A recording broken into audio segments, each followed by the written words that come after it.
They're learning to make more stuff with less people. That's all they're doing. And this chart, the blue line going up, is showing manufacturing output. You see it dropped during the recession, fair enough. But then look at this red line. These are manufacturing jobs. They're all coming down. Look at this, that we're making more and more and more and more and more, while the level of jobs starts coming down, down, down, down, down, down, down. You know, so we're smarter. We're actually learning stuff. Did technology make a difference in that? Of course it did. Technology makes a big difference in a recession because it really keeps the employee levels low. And I never really appreciated the impact of that until I saw that graph. I thought that was pretty cool. And I tell you, these are all the new technologies that are out right now that are among businesses that they want to invest in. They're not stopping. There's backup technologies and IT consolidation. Backup meaning like off-site storage backup, so we can get it off-site and store it somewhere else. Consolidating our ITs using this next thing called virtualization, mobile solutions, security. So these are all, there was like 3,200 people that gave response here, and these are all the people where they all, these are all like small businesses between, I don't know, 1 and like 500 employees. People are still planning on investing in more technology because they get it. The smart guys that I know that came out of the recession said, once we start getting some more cash in hand, we're investing in more technology because this is the way to survive a recession, is to make more with less people and keep our overhead low. And I thought that was a pretty neat lesson to learn. So, did technology make a difference? And the answer is, yeah. The companies that thrived had technology on their side. Okay, now I need a fake laugh here. It's another cartoon, right? It's pretty funny, right? Get it? All right. I talked about this morning. And it was worthwhile, repeating it again. I really learned a lot from some specific metrics, certain metrics that got me through the recession. These are metrics, many of them that I paid no attention to before 2007. And suddenly I'm like tracking these things out all the time now. It was a big, big lesson that I learned. So let me share with you guys some of those metrics. Number one, here we go. The Baltic Dry Index. Does anyone here know what the Baltic Dry Index is? Anyone? Yeah. Anybody else? No? What is the Baltic Dry Index? Shipping. That's exactly right. What the Baltic Dry Index is it's an index of shipping costs, right? Who knew? And what it is that it's not only just an index of shipping costs, it's an index of shipping costs that's going through the Baltic Sea. Apparently, the Baltic Sea is like a big place for shipping in the world. It connects, Asia and Europe and what. I don't even know where the Baltic Sea is on a map, but apparently it's a very, very important place. And this index is monitoring the cost of shipping. The theory being that when activity is going up, shipping prices are going up, right? Supply and demand.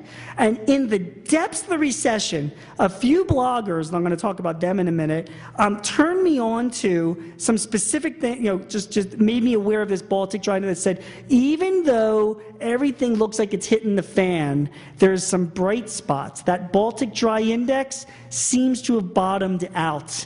That Baltic Dry Index seems to be even increasing a little bit as well. And I remember hearing that a couple of years ago, and it kind of kept my head in the game. Watch the Baltic Dry Index. That will tell you where the world economy is going, how it's heating up or how it's slowing down. And when that Baltic Dry Index starts tapering off or going down, that's telling you that things are starting to taper off as far as a shipping concern, production concern, and should raise some red flags in your mind. It was a great, great little metric that I learned about that I, really like a lot. The Consumer Confidence Index, again, I had mentioned them before, but I'll mention it again. 500 people, for some reason, it gets a lot of attention, but it does come out the last Tuesday of every month. And whenever you see the Consumer Confidence Index comes out, everybody's talking about the Consumer Confidence Index. So it has an impact. When it goes down, I don't know, people start thinking, oh my God, the Consumer Confidence Index is coming down. I guess I shouldn't be buying as much because maybe I'm not feeling so confident anymore. It has like this kind of psychological effect on people. I don't know why. So, bear in mind that when you're looking at the Consumer Confidence Index, it's a metric to track because it's really something that people do follow. I follow activity on Expedia. A guy told me this as well. How about this? There is a website, I talked about a bunch of websites this morning, but there is a website called Alexa.com. Has anyone ever heard of Alexa? You ever heard of Alexa? What Alexa does is it ranks websites, right? It's free. So if your firm's website, you can go to alexa.com and type in your firm's website, and it will tell you where it ranks among the universe of websites, right? And in addition to that, you can also see how many people have visited it and had page hits and stayed on a bunch of analysis about websites open and free for the public domain. So, you visit like alexa.com, you type in CNN.com, and it says it's ranked like number 3. You type in my website, it's like number 3 million or 3 billion or something like that. It kind of gives you but alexa.com is interesting because you type in Expedia.com and it shows you the traffic on Expedia. And what do you think? During a recession, the traffic on Expedia was going down, down, down. Because when things are good, guys like me take their family to Florida, and when things are not so good, it's the Jersey Shore, So for Expedia, that kind of tells you where like guys like me are doing or consumers are doing out there. It gives you an idea where the economy is going. And that was really interesting because sure enough, in the throes of the recession, Expedia, their activity wasn't doing so well. But then, as things were picking up, you could actually watch Expedia's activity pick up along with it. That also kind of I learned that from the recession. Another thing I learned was the importance of the price of steel and copper. Right? All commodities, really. I mean, oil is another thing. Oil is projected to go high this year. We're seeing it at the gas pumps now. People are projecting it to go 105, 110 bucks a barrel, which it really could. The reason, putting aside all types of conspiracy theories, the real reason why is just demand. The world economy heats up, and this is one of the prime sources of energy, and people are using it to fuel factories. The same thing with steel and copper, which goes into just about all manufactured goods around the world. When the price of steel and copper is high, or it's going higher, that's an indication that the economy is heating up as well. And when it starts dipping down, that's telling us that the economy is dipping down. That was just another thing that I learned and was tracking during the course of this recession. Auto sales is another one. That comes out the first of every month. I mean, it's just a good consumer indicator. The Restaurant Performance Index I like. It's made by restaurants.org. The National Restaurant Association puts this out once a month, telling about the volume and activities of restaurants around the country. And like me, when things are going good, I'm taking my family out to Fridays. And when things are not going so good, it's cold cuts. So it's a matter of where we're spending our money. And when the restaurant indicator is pointing up, that means the economy is pointing up. One final indicator I learned during the recession was the Dow Jones Economic Sentiment Indicator. You can Google this one, right? And I'll tell you what's interesting about this. You should know that the Dow Jones Economic Sentiment Indicator was 46.1 in December. Pretty impressive, huh?